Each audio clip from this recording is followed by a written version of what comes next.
Barrett's esophagitis represents an abnormal lining of the lower esophagus that has resulted from years of gastroesophageal reflux disease.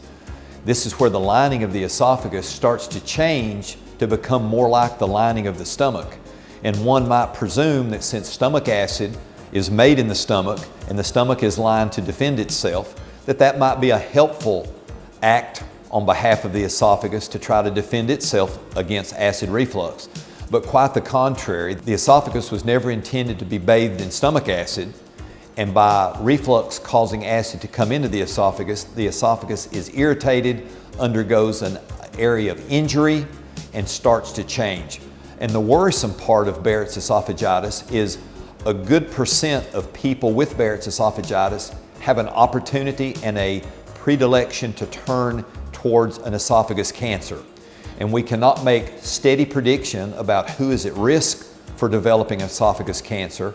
All we can do is monitor that patient with gastroscopes and biopsies of the area of the esophagus changes, the Barrett's esophagitis, to verify that they are not beginning to develop changes called dysplasia that progresses through mild, moderate, severe, or high-grade dysplasia, and then on into cancer of the esophagus. Our goal for treating Barrett's esophagitis is to eliminate Barrett's esophagitis before it has an opportunity to develop that far.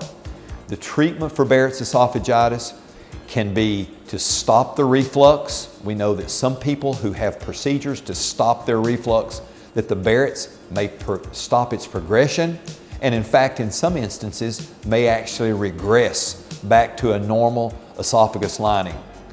The particular procedure most efficacious to treat Barrett's esophagitis is called radiofrequency ablation.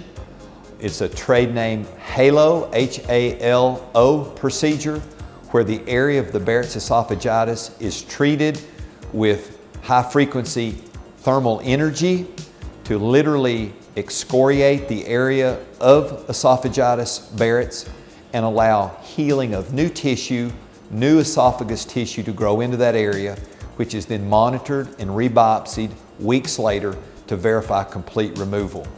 The HALO procedure is performed with the patient moderate sedation, where they are unaware that the procedure is ongoing and do not experience any discomfort. And this is an outpatient procedure where the patient receives the HALO procedure on a same-day basis, returns home that day, and then is on a diet specific on soft food for 3 or 4 days post-procedure, and then is studied back a few weeks later to verify either the need for an additional HALO treatment or to biopsy the area to check for resolution.